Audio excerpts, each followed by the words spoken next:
स्वागत है इस नए वीडियो में। मैं रोहित देसाई, को फाउंडर ऑफ जेबी एक्सपर्ट्स। इस वीडियो में देखते हैं क्योंकि हर एक कंपनी के बारे में मैंने अलग अलग सी वीडियो ऑलरेडी बना रखी है। वो अगर आपने नहीं देखा है तो प्लीज़ एक बार देख के समझ लीजिए कि क्या उसका बेनिफिट होगा और क्या रहेगा। तो यहाँ पे मैं सारा इकट्ठा एक स्नैपशॉट में मैं बता देता हूँ कि कौन सी कंपनी किसके लिए रहेगी। अभी देखो, आपके पास ना प्रोप्राइटरशिप उन लोगों के लिए है जिनके पास अभी खर्चा करने के लिए ज़्यादा पैसे नहीं है। पूरी साल भर का 10 से 12 हज़ार का ओवरऑल खर्चा बैठेगा और शुरू करने के लिए 5 से 10 हज़ार का खर्चा रहेगा। और इसमें क्या रहेगा कि ये एक आदमी का कंपनी है, मैंने खुद शुरू करना है, मैं अकेले चला रहा है, मुझे किसी की ज़रूरत नहीं है। तो अगर आप ये सोच रखते हो तो फिर ये आपके लिए है। नहीं, अगर हम लोग 4-5 लोग हैं, इकट्ठा शुरू कर रहे हैं और हमें बड़ी कंप्लाइंसी की ज़रूरत नहीं है, तो फिर यहाँ पे आप पार्टनरशिप शुरू करो। यहाँ पे एक पार्टनरशिप डीड एक एक्स्ट्रा लगेगी आपके जीएसटी के साथ। एमएसएमई और जीएसटी सर्टिफिकेशन थोड़ी आपको रहने वाली है। तो कोई भी कंपनी रजिस्टर करो, जीएसटी के बिना आप नहीं कर सकते हो। तो जीएसटी एक मैंडेटरी डॉक्यूमेंट है, उसको आप करना ही करना पड़ेगा। और उसका महीने या 3 महीने में आपको जीएसटी फाइलिंग करना पड़ेगा। और हर एक फाइलिंग के ऊपर 500 से 1000 रुपये का आपका सीए का खर्चा रहेगा।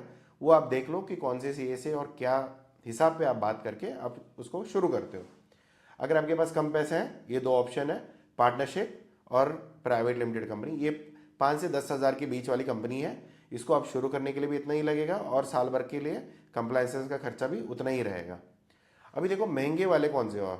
एक तो एलएलपी है। जहाँ तक मैंने ज़्यादा तक देखा है कि एलएलपी कोई ज़्यादा नहीं करता है। एलएलपी उनके लिए होता है जो रियल एस्टेट में या किसी और चीज़ों में काम करते हैं या कंसल्टेशन कंपनीज है। तो वो छोटे मोटे बिजनेसों के लिए एलएलपी करते हैं नॉर्मली। जहाँ तक मैंने देखा है कि प्राइवेट लिमिटेड कंपनीज होते हैं एक्सपोर्ट बिजनेस में, या प्रोप्राइटरशिप होते हैं, ये दोनों के बीच में ही थोड़ी आपको ऑप्शंस मिलते हैं। तो अगर कंपनी शुरू करनी है, ये उन लोगों के लिए जिनको पैसे भी बहुत है, क्योंकि लाख भर लगता है, 50 से 60 हज़ार का तो मिनिमम खर्चा है। लाख भर का कंप्लायंस सब मिला के पूरा साल भर की में आपको 1 लाख का पूरा खर्चा बैठ सकता है। तो 1 लाख में इतनी सारी चीज़ें आपको मना यहाँ पे मैनेज करनी पड़ेगी। आईटीआर मैनेज करना पड़ेगा, एमसीए फाइलिंग मैनेज करनी पड़ेगी, ऑडिटर अपॉइंट करना पड़ेगा, और बाकी अलग अलग कंप्लायंसेस रहेगी, जीएसटी रहेगा, और अकाउंटेंट का खर्चा रहेगा, डॉक्यूमेंटेशन का खर्चा, सॉफ्टवेयर का खर्चा, अलग अलग से बहुत सारी चीज़ें यहाँ पे लग जाएगी। अगर आपको ये सारी चीज़ें करनी है, ठीक है, वेल एंड गुड। अभी यहाँ पे क्या है ना, इनमें दोनों में क्या फ़र्क है। एक तो यहाँ पे अकेले शुरू करोगे या 2 लोगों के साथ शुरू करोगे। यहाँ पे 2 लोगों से लेके आप यहाँ पे 15 लोगों तक डायरेक्टर यहाँ पे आप डाल सकते हो। और यहाँ पे क्या होगा कि यहाँ पे कहीं पे भी आप बाहर से पैसा नहीं उठा सकते हो। यहाँ पे कंपनी में आप पैसा उठा सकते हो। ये बीच वाला एलएलपी तो छोड़ ही दो, इसके बारे में ना मुझे, मैं आपको रेकमेंड करूँगा ना मैं ये खुद भी करूँगा, ठीक है। तो ये एलएलपी छोड़ दो। एक प्रोपरेटर अकेला हूँ, कम खर्चे में चाहिए, प्रोपरेटरशिप। 2 लोग हैं, 4 लोग हैं, 5 लोग हैं, पार्टनरशिप में है, दोस्तों के साथ मिलकर शुरू कर रहा हूँ, कम खर्चा है, पार्टनरशिप। 2 लोग हैं, 5 लोग हैं, 4 लोग हैं, मगर पैसे बहुत हैं, कोई दिक्कत नहीं, तो फिर कंपनी जो प्राइवेट लिमिटेड कहलाया जाता है, राइट। तो ये दोनों के ऑप्शन में, एक सेट 1 या सेट 2 में, ये दोनों में आपको काम करना है। दूसरा, यहाँ पे शुरू करने के लिए 5 से 10 दिन का लग जाएगा, इसमें इमीडिएट हो जाते हैं 1-2 दिन में। तो यहाँ पे लाइबिलिटी थोड़ी लिमिटेड रहेगी, यहाँ पे अनलिमिटेड लाइबिलिटी रहेगी। देखो, अगर कोई खर्चा आ गया ना, कोई फाइन पड़ गया, यहाँ पे क्या होगा इन दोनों में कि अगर खर्चा अगर कंपनी का है या आपका है, दोनों का आपको भरना ही पड़ेगा। यहाँ पे कंपनी में क्या होता है कि आप सिर्फ जो कंपनी का पैसा है उसी को आप यूज़ करोगे, मेरे तक नहीं आओगे। इसमें क्या है कि जीएसटी एक करा दिया, उद्योग आधार एक ले लिया, खत्म। यहाँ पे एक पार्टनरशिप डीड बनाना पड़ेगा, फिर उद्योग आधार ले लो, जीएसटी ले लो, खत्म कर दो। ये दो ही यहाँ पे मैंडेटरी है। यहाँ पे क्या है कि कंप्लायंसेस में ना आपको, यहाँ पे आपको क्या करना पड़ेगा, डॉक्यूमेंटेशन में आपको उद्योग आधार भी करना पड़ेगा, जीएसटी भी करानी पड़ेगी, एमओए भी कराना पड़ेगा, एओए कराना पड़ेगा, और इनकॉर्पोरेशन कराना पड़ेगा। और इसमें क्या है कि आगे जाके कल आप ये किसी को नहीं दे सकते हो। कंपनी आप चला रहे हो, आप ओनर हो, कल ये अगर आपको कुछ हो गया, आपके साथ कंपनी भी खत्म, आप खत्म, आपके साथ कंपनी खत्म। यहाँ पे भी क्या होगा कि आपके साथ कंपनी भी खत्म हो जाती है, मगर अगर आपने इसको आरओएफ के अंदर रजिस्टर कर रखा है तो फिर ये आपको ट्रांसफ़र कर सकते हो। एलएलपी तो छोड़ दो, ये भी ट्रांसफ़र आप कर सकते हो। और कंपनीज में आप डायरेक्टर बदल सकते हो कि हाँ, किसी को कुछ हो गया, दूसरा डायरेक्टर को लेके आइए, फिर शुरू कर दीजिए, कोई दिक्कत नहीं है। यहाँ पे वो चलता रहेगा। कंप्लायंसेस में यहाँ पे क्या है, अगर आपका खर्चा ज़्यादा है, आपका इनकम, पर्सनल इनकम और बिजनेस इनकम दोनों मिला के अगर 2.5 लाख के ऊपर जा रहा है तो फिर आपको आईटीआर फाइल करना पड़ेगा। आईटीआर जितना भी है वो खर्चा देखो, फाइल करो।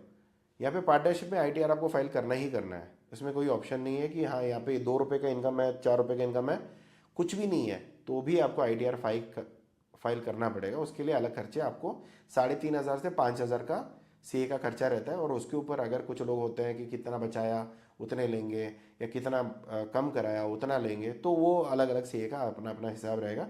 आपको जो सीए ठीक लगेगा उनसे वो करवा लीजिए। एलएलपी में रेकमेंड नहीं करता हूँ, मगर आपको फिर करना है तो फिर फॉर्म 11, फॉर्म 8 या आईटीआर 5 ये सारे चीज़ें आपको फाइल करनी पड़ेगी। साथ ही साथ आपका जीएसटी सबके लिए रहेगा, जीएसटी कॉमन है, उसमें कोई चेंजेस नहीं है। तो इसके अलावा आपको प्राइवेट लिमिटेड कंपनी में आईटीआर, फिर एमसीए फाइलिंग, ऑडिटर का अपॉइंटमेंट, फिर कंप्लायंस का खर्चा, ये सारा सब कुछ आपको रहेगा। ये पूरा प्लान करके आप देखो, कम खर्चा कम पैसे लगाना है तो ये शुरू कर लो। सर ज़्यादा पैसा चलेगा, एक बार के लिए कर लेंगे, हाँ ठीक है ये कर लो, क्योंकि 4-5 है, अगर 4-5 के बीच में 10-10 हज़ार 12-12 हज़ार भी डिवाइड होगा तो भी ये कंपनी चल जाएगी। तो ये ओवरऑल देख लेना। और यहाँ पे डीएससी का सर्टिफिकेट, डिजिटल सिग्नेचर का, फिर डिन का रजिस्ट्रेशन, ये सब का खर्चा अलग बैठेगा। आप अपने सीए से पूरी हिसाब ले लेना कि वन टाइम खर्चा कितने हैं और रेगुलर खर्चा कितना है। तो फिर क्योंकि क्या होता है, जो मैं बता रहा हूँ ये अंदाजे मतलब जितना हम खर्चा दे रहे हैं किसी को उतना मैं बता रहा हूँ। मगर आप अभी, मेरे प्रोप्राइटरशिप कंपनी भी है, मेरी पार्टनरशिप कंपनी भी है, और मेरी प्राइवेट लिमिटेड कंपनी भी है, और मेरी ओपीसी कंपनी भी है, और अलग अलग पर्पसेस के लिए हमने अलग अलग कंपनियां बना रखी है। तो अभी आप कौन सी कैटेगरी का काम करते हो? एलएलपी मेरे पास एक भी नहीं है तो मैं उसके बारे में कमेंट नहीं करूँगा, मगर करते भी नहीं है, उसकी ज़रूरत ही नहीं है यार। प्राइवेट लिमिटेड कर लो या प्रोप्राइटरशिप या पार्टनरशिप पे रुक जाओ। तो ये सारी चीज़ें आप देख के आपको खर्चा देख लो, पैसे में जेब में पैसे कितने हैं वो देख लेना, कितनी क्या ज़रूरत है वो देख लेना। फिर प्रोडक्ट आप क्या काम कर रहे हो, बहुत महंगे प्रोडक्ट है, डायमंड वगैरह में डील कर रहे हो तो भाई प्राइवेट लिमिटेड करा लो, आपके लिए वैसे भी कोई फ़र्क नहीं पड़ेगा।